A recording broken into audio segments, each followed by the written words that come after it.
డబ్బు, అనారోగ్యం, ఉద్యోగం, వ్యాపారం, అప్పులతో బాధపడుతున్నారా? మీకోసమే మేనిఫెస్టింగ్ మిరాకిల్స్ ప్రోగ్రామ్.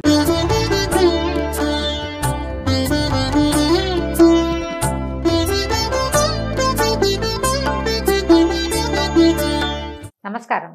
మాఘ పురాణం 22వ అధ్యాయంలోకి వచ్చాం. ఇంతకుముందు విష్ణుమూర్తి యొక్క విరాట్ రూపము, హరిహరులు ఇద్దరికీ ఏ తేడా లేదు అనే విషయాన్ని స్పష్టంగా ప్రతిపాదించారు. దాని తర్వాత కథల్లోకి వెళ్దాం. ఈ కృత్స్నమద మహాముని జన్హు మహామునితోటి ఇట్లా మాట్లాడుకుంటున్నారు. వాళ్ళిద్దరూ సంభాషిస్తున్న కథ అనమాట ఇది. ఏం చెప్తున్నారంటే, అశ్వమేధ యాగం చేసినవాడు, ఏకాదశి వ్రత నియమాన్ని పాటించినవాడు, మాఘమాస వ్రతం చేస్తూ ఏకాదశి వ్రతాన్ని పాటించినవాడు, వీళ్ళు అశ్వమేధ యాగం చేస్తే వచ్చేంత పుణ్యఫలితాన్ని పొంది తుదకి మోక్షాన్ని కూడా పొందుతారు. ఒట్టిగా అశ్వమేధ యాగం చేసిన వాడు అద్భుతంగా చేసుకుంటాడు, చాలా కష్టపడతాడు, బోళ్ళు ఖర్చు పెడతాడు, సంవత్సరాలు పడతాయి, వాళ్ళకి మహాపుణ్యం వస్తుంది. స్వర్గాన్ని, మోక్షంతో మొదటి స్వర్గాన్ని, తర్వాత మోక్షాన్ని పొందుతాడు. దాంతోపాటు ఏకాదశి వ్రతం చేసేవాడు, మాఘమాసంలో ఏకాదశి చేసేవాడు కూడా, మాఘమాస వ్రతం చేసుకుంటూ ఏకాదశి చేసేవాడికి కూడా ఇది వస్తుందట. ఏం చెప్తున్నారు? స్వర్గాధిపతి అయినటువంటి ఇంద్రుని పదవిని పొందుతారు. మాఘ ద్వాదశి నాడు బ్రాహ్మణులతో కలిసి పారణ చేయవాడు, అన్నదానం చేయవాడు పొందే పుణ్యం అనంతము అని కృత్స్నమద మహర్షి జన్హు మహర్షితోటి చెప్తున్నారు. చెప్పేసరికల్లా జన్హు అడిగారనమాట, అనేకమైన తిథులుండగా ఏకాదశి అన్నిటికంటే శుభప్రదమైంది ఎలా అయింది? అనేక అశ్వమేధ యాగాలు చేస్తే వచ్చే ఫలితం ఒక ఏకాదశితోటే ఎట్లా వస్తుంది? ఎవరైనా ఇట్లా చేసి ఇంత పుణ్యాన్ని పొందారా అని అడిగారు. అడిగితే అప్పుడు కృత్స్నమదులు ఇలా చెప్తున్నారు. పాపాన్ని పోగొట్టి ఆయురారోగ్యాలని, సంపదలను, పుత్రపౌత్రాభివృద్ధిని పొందినట్టి ఒక వ్రత కథని చెప్తాను వినమన్నారు. ఏమట? పూర్వము దేవాసురులు మేరు పర్వతాన్ని కవ్వంగాను, సర్పరాజు వాసుకిని కవ్వపు తాడుగాను చేసి క్షీర సముద్రాన్ని మథించారు. క్షీరసాగర మథనం కథ చెప్తున్నారండి. అప్పుడు ఏమైంది? దీన్ని 3 వరుసలుగా చుట్టారనమాట. వాసుకిని మేరు పర్వతానికి 3 వరుసలుగా చుట్టి దేవతల వైపు, రాక్షసులు ఇంకోవైపు పట్టుకున్నారు. చెరో పక్కన తోకకళ్ళు, తలకళ్ళు పట్టుకుని లాగడం మొదలుపెట్టారు. ఇట్లా సముద్ర మథనం జరుగుతూ ఉండగా పద్మాసన అయినటువంటి లక్ష్మీదేవి క్షీర సముద్రంలో నుంచి పుట్టింది. చాలా పుట్టినాయి కదా, ఆ పుట్టిన వాటిలో అమ్మవారి సంగతి ముందు చెప్తున్నారనమాట. విష్ణువు ఆమెని భార్యగా స్వీకరించారు. అటు పిమ్మట ఉచ్చైశ్రవం అనే అశ్వము, కామధేనువు, కల్పవృక్షము, అమృత కలశము మొదలైనవి సముద్రం నుంచి వచ్చాయి. మహావిష్ణువు వాటిని ఇంద్రుడికి ఇచ్చారు. దేవదానవులు మళ్ళీ సముద్రాన్ని మథించారు. వాళ్ళకి ఏంటంటే అమృతం కావాలి. దానికోసం మథిస్తే ఏమైంది? విపరీతంగా ఒక హాలాహలం పుట్టుకొచ్చింది. దాంతో దేవతలు, రాక్షసులు భయపడి సర్వలోక శరణ్యుడైన శంకరుడి దగ్గరికి పరిగెత్తారు. ఆయన స్తుతించారు. నాయనా, నువ్వే మాకు దిక్కు, ఇక మాకెవరు లేరు అని చెప్పి ఈ భయపీడితులైన దేవదానవులతోటి స్తుతింపబడిన పరమేశ్వరుడు, పైగా ఏమిటైనా ఆర్తత్రాణ పరాయణుడు, దీనుల్ని రక్షించేవాడు శివుడు, ఆయన ఏం చేశాడు? ఆ విషాన్ని మింగి తన కంఠంలోనే దాచుకున్నాడు. కంఠాన్ని నల్లబరుచుకుని నీలకంఠుడై ప్రసిద్ధికెక్కాడు. అప్పుడు ఆ తర్వాత ఏమైంది? విషభయం తొలగిపోవడంతో నిశ్చింతులైనటువంటి దేవదానవులు మళ్ళీ సముద్ర మథనం చేశారు. ఈసారి చిట్ట చివరికి ఏమైంది? ఈ ధన్వంతరి బయటకు వచ్చాడు. ఆయన ఏం చేశాడంటే అమృత పాత్రని పట్టుకొచ్చాడు. పట్టుకొచ్చేసరికల్లా వీళ్ళు ఏం చేశారు? ఈ సముద్ర మంథనం మానేసేసి ఎలాగైనా సరే దీన్ని లాక్కోవాలని ప్రయత్నం చేశారు. ఆయన ధన్వంతరి చేష్టలు దక్కి నుంచున్నాడు. లాగేసుకున్నారు, పాత్ర కోసం పరిగెడుతున్నారు, దేవతలు దానవులు కొట్టేసుకుంటున్నారు. తీవ్రమైన గగ్గోలు వచ్చింది అక్కడ. అప్పుడు మాయావి అయినటువంటి, మాయావి అంటే దుష్టు అర్థంలో తీసుకోకూడదు దీన్ని, మాయా స్వరూపుడైనటువంటి విష్ణుమూర్తి ఏం చేశాడట? మోహిని స్వరూపాన్ని తీసుకున్నాడు. జగన్మోహిని అవతారం. ఆమె రూపము అన్ని ప్రాణులకి నయనానందాన్ని కలిగిస్తుంది. మనోహరమైన ఆమె శరీరము, అసలు ఆమెను చూసేసరికల్లా ఒక రకమైన ఉద్రేకం, ఆమెను సొంతం చేసుకోవాలనిపిస్తుంది, లేదా ఆమెకు లోబడి ఉండాలనిపిస్తుంది. అలాంటి మాయా భావాన్ని కలిగించే మాయాస్వరూపం అనమాట జగన్మోహిని. ఆవిడ ముక్కు ఎలా ఉందట?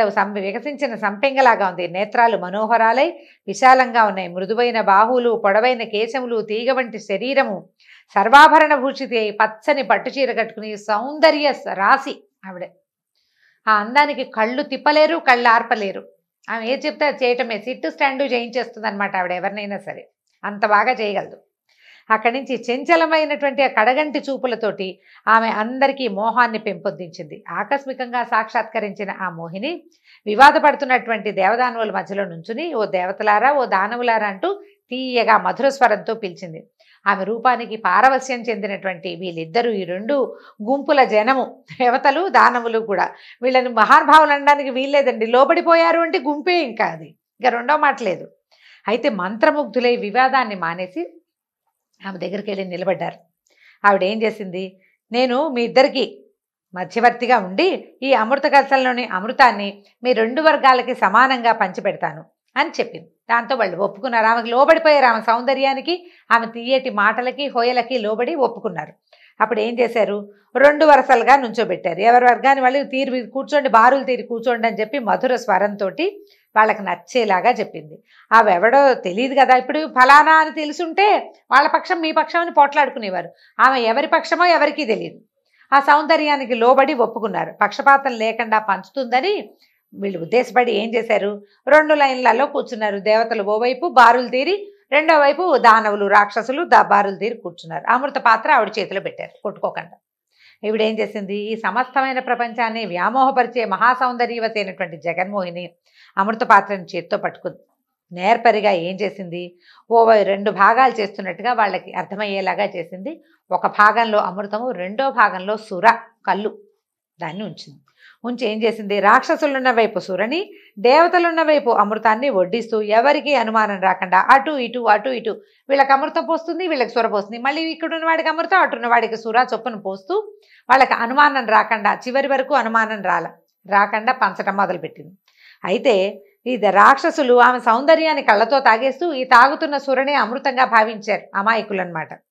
చెవులకింపుగా ధ్వనిస్తున్న పాదాల అందెల రవళి, హస్తకంకణముల సుమధుర నాదాలు, వాటితోటి జగన్మోహిని దేవదానవుల మధ్య సవిలాసంగా మనోహరంగా తిరుగుతూ అమృతాన్ని వాళ్ళకి, సురని వీళ్ళకి వడ్డిస్తూ కొసరి వడ్డిచ్చేస్తోంది. దేవదానవులు దోసిళ్లలో పోయించుకుని ఇట్లా పోసుకుని తాగుతున్నారట దాన్ని, పాత్రల్లో పెట్టుకోకుండా. ఇంతలో ఏమైంది, రాక్షసుల పంక్తిలో కూర్చున్న ఇద్దరికి ఈ దేవతలు ఈ అమృతపానం చేసిన వాళ్ళ మొహాలు కళాకాంతులు పెరిగిపోవటము, తమ వాళ్ళేమో సురని పుచ్చుకుంటున్నారు కదా, అదే అమృతమని భావిస్తున్నారు. తమ వాళ్ళల్లో ఎవరికీ వికాసము లేదు. ఇప్పుడు ఇంతవరకు ఇన్ని రోజుల నుంచి సంవత్సరాల తరబడి సముద్ర మథనం చేస్తున్న అలసట కూడా తీరట్ల. కానీ దేవతలు మాత్రం మొహాల్లో అలసట లేదు, దివ్యత్వంతో వెలిగిపోతున్నాయి. వాళ్ళకి అనుమానం వచ్చిందనమాట. గమనించారు వాళ్ళు. అనుమానం వచ్చి ఏం చేశారు, దేవతా రూపాలు ధరించి దేవతల వరుసలో కూర్చున్నారు. చల్లగా కూర్చునేసరికి మోహిని వీళ్ళని గమనించలా. దేవతలు అనుకుని వాళ్ళ చేతులు ఎందు అమృతాన్ని గరిటితో పోసింది. ఆ రాక్షసులిద్దరూ దాన్ని ఆత్రంగా తాగటంతో ఆమెకు అనుమానం వచ్చి చేసిన మోసాన్ని గ్రహించింది. జగన్మోహిని రూపంలో ఉన్న జగన్మోహనుడు తనను వంచిన రాక్షసుల నేర్పునకు విస్మితుడై చక్రాన్ని ప్రయోగించి వారి శిరస్సులను ఖండించారు. అయితే వాళ్ళు తాగిన అమృతాన్ని వాడి ఉదరంలోనికి పోలేదు, కానీ కంఠాన్ని దాటింది, గొంతు దాటిందనమాట. ఇందుచేత వారు చావు బతుకు కాని స్థితిలో ఉండిపోయారు. తర్వాత వాడేం చేశారు, చంద్రుడు మొదలైన వారు త్వరగా తర్వాత వరుసలో చంద్రుడు ఉన్నాడనమాట. ఆ తర్వాత గబగబా అమృతాన్ని తాగేశారు మిగిలిన వాళ్ళు. రాక్షసులకి జరిగిన మోసం అర్థమైంది. వాళ్ళలో తమలో ఇద్దరు అమృతం తాగకుండానే, అంటే తాగుతూ ఉండగానే చక్రంతో ఖండింపబడ్డం చూసేసరికి దుఃఖం, అయ్యో మేము ఇంత చేశాము, ఇంత కష్టపడ్డాము, వీళ్ళతో పాటు మేము కూడా చిలికేం కదా, ఇంత మోసం చేశారు అని ఏడుస్తూ హాహాకారాలు చేసి గోల్ చేశారు. దేవతలు రాక్షసుల్లో ఇద్దరు తమని, వీళ్ళకి భయం ఏంటి, ఈ రాక్షసుల గుంపులో ఇద్దరు మన్ని మోసం చేసి అమృతం తాగేశారు, ఎలాగరా అని దేవతలు భయపడ్డారు. వాళ్ళిద్దరూ అంతా కకావికలై తమ స్థానాలకు చేరారు, కొట్టుకున్నారు, పోట్లాడుకున్నారు. దుఃఖంతో రాక్షసులంతా తమ స్థానానికి వెళ్ళిపోయారు. జగన్మోహిని శ్రీహరిగా మారిపోయాడు, స్వరూపాన్ని వదిలిపెట్టేశారనమాట. చక్రంతో నరకబడి చావు బతుకులేని అయోమయ స్థితిలో ఉన్న రాక్షసులు, కేశవ ఈ చావు బతుకు కాని ఈ స్థితి మాకు దుర్భరంగా ఉంది, మా గతి ఏమిటి, మా ఆహారం ఏమిటి మాకు అని దీనంగా శ్రీహరిని ప్రార్థించారు.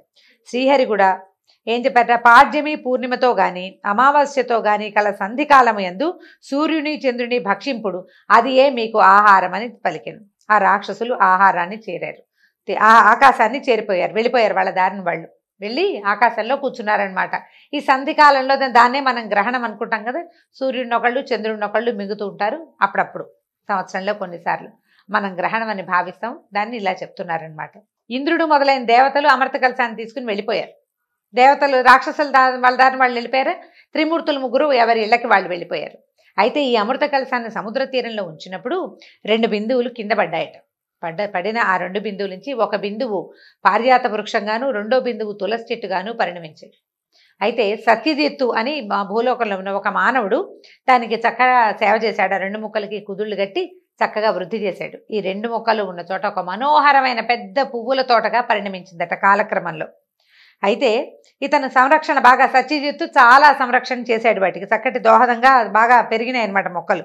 అతను ఆ మొక్కలకు నీరు పోసి పెంచుతూ పారిజాత పుష్పాలను తులసి దళాలను దేవాలయాల్లోకి ఇచ్చి జీవిస్తూ ఉండేవాడట. పారిజాత వృక్షం పెద్దదై పుష్ప సమృద్ధమై నయనానందకరంగా ఉంది. తులసి కోమలములైన దళాలతో అందంగా కనపడడం మొదలుపెట్టింది. ఇంద్రుడు ఒకనాడు రాక్షస సంహారానికి పోతూ వారిని చూసి పారిజాత పుష్పాలని దేవతా స్త్రీలకు ఇవ్వాలని తలచి పారిజాత పుష్పాలని కోసుకుని స్వర్గానికి తీసుకెళ్లాడట. శచీదేవి మొదలైన దేవతా వనితలంతా పారిజాత పుష్పాలను చూసి చాలా సంతోషించారట.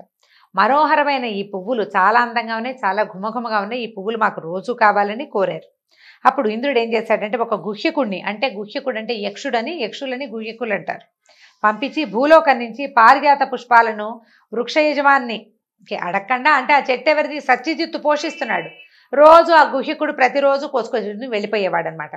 పువ్వులు తగ్గిపోతూ ఉండటం చూసుకుని సత్యజిత్ ఏం చేశాడు, దొంగని పట్టుకోవాలనుకున్నాడు. తోటలో ఒక రాత్రి పూట దాక్కున్నాడట.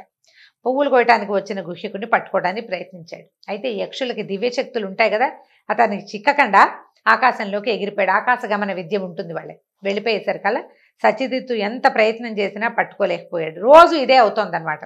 అయితే దేవేంద్రుడు ఏమన్నాడు, నువ్వు యక్షుడివి, ఆకాశగమన శక్తి కలిగిన వాడికి మామూలు మానవులకు దొరకవు కాబట్టి పారిజాత పువ్వులు తేమని వాడు వెంటపడుతున్నాడండి అని చెప్పినా సరే నువ్వు దొరకవు కదా, ఎలాగో పువ్వులు కోసుకురమని చెప్పాడు. పువ్వులు ప్రతిరోజు పోతూనే ఉండేవి. ఈ సత్యజిత్తుకి ఏం చేయాలో తెలియలేదట. దాంతో ఏం చేశాడు, ఎలాగైనా ఈ పువ్వుల దొంగని పట్టుకోవాలని శ్రీహరి పూజా నిర్మాల్యం, అంటే కొన్ని పువ్వులు కోసుకెళ్తున్నాడు, మిగిలిన పువ్వులున్నాయి తులసి పట్టుకెళ్ళి విష్ణు పూజకి ఇచ్చేస్తాడు దేవాలయంలో. పూజ నిర్మాల్యం అవుతుంది కదా మర్నాడు పొద్దుటికి. ఆ నిర్మాల్యాన్ని తెచ్చి పూలతోటకి వెలపలంతా చుట్టూతా అంతా చల్లేసేట నిర్మాల్యాన్ని. యక్షుడు యథాప్రకారం పారిజాత పుష్పాల దొంగతనాని కోసం వచ్చాడు. ఈ పువ్వుల్ని కోస్తూ పొరపాటున ఈ నిర్మాల్యాన్ని తొక్కాడు. భగవంతుడి నిర్మాల్యం మనం ఏం చేస్తామంటే పూజ చేసిన పువ్వుల్ని ఎక్కడా కాలికి తగలకూడదు. దేవాలయంలో ఏదైనా పువ్వు కింద పడితే ఎవరి తల నుంచి పడినా సరే నిర్మాల్యం అని భావించి తీసుకెళ్ళి ఎవరు తొక్కని చోట వేస్తాం. దేవుడు పువ్వులు తొక్కని చోట వేయాలి, తొక్కితే ఎంత పాపం వస్తుందో చెప్తున్నారు. సరే పువ్వులు తొక్కాడు. పుష్పాలని కోయడానికి వెళ్తూ, ఈ పువ్వులు కోయడానికి వెళ్తూ పూజా నిర్మాల్యాన్ని కూడా దాటాడు. దానివల్ల ఫలితంగా వాడి దివ్యశక్తులతో పాటు ఆకాశగమన విద్య కూడా పోయింది. విద్యలు పోగొట్టేసుకున్నాడు, అంటే స్వశక్తిని కోల్పోయాడు అని అర్థం అనమాట. కోల్పోయేసరికి నేల మీద కూడా సరిగ్గా నడవలేక కుంటుతున్నట్ట. దాంతో యక్షుడు ఎంత ప్రయత్నించినా అక్కడి నుంచి వెళ్ళలేకపోయాడు. తర్వాత జరిగింది తెలుసుకున్నాడు. అతనికి అర్థమైంది. సత్యజిత్ ఏం చేశాడు, పట్టుకుని నువ్వెవడివి, నిన్నెవరు పంపారు, మా పువ్వులు ప్రతిరోజు ఎందుకు అపహరిస్తున్నావో చెప్పమని గద్దించి పోట్లాడాడు. యక్షుడు ఏమని చెప్పాడంటే, నేను యక్షుడిని గుహ్యకుడిని, ఇంద్రుడి సేవకుడిని, ఈ పువ్వుల్ని అపహరించి నేను రోజు దొంగతనం చేశాను, తీసుకెళ్ళి ఇంద్రుడి వాళ్ళ ఇంట్లో ఇస్తున్నానని చెప్పాడు. ఈ ఇంద్రుని ఆజ్ఞతోటి చేశాను కానీ బుద్ధిశాలివైన నీకు దొరికిపోయాను నాయనా అని చెప్పాడు. సత్యజిత్తు ఏమీ మాట్లాడకుండా ఇంటికి వెళ్ళిపోయాడు. ఇప్పుడు ఇంద్రుడికి ఎదురెవరు వెళ్తారు, దొంగ ఎవరో పట్టుకోవాలనుకున్నాడు, వీడు గుహ్యకుడు అని తెలిసింది, కానీ అతనికి ప్రతిక్రియ ఏం చేయాలో సత్యజిత్తుకు తెలియదు. ఇంద్రుడికి ఏం చేయాలో ప్రతిక్రియ అసలు తెలియదు. దాంతో నిశ్శబ్దంగా ఇంటికి వెళ్ళిపోయాడు. ఇంద్రుడి సేవకుడైన యక్షుడు 3 రోజులు బందీ అయిపోయి ఆ తోటలోనే ఉండిపోయాడు. అతను నడవలేకపోయాడు, అక్కడే ఉండిపోయాడట. దీంతో మనం 22వ అధ్యాయం పరిసమాప్తం అండి. తర్వాత కథ ఏం జరిగిందో రేపటి అధ్యాయంలో తెలుసుకుందాం. నమస్కారం.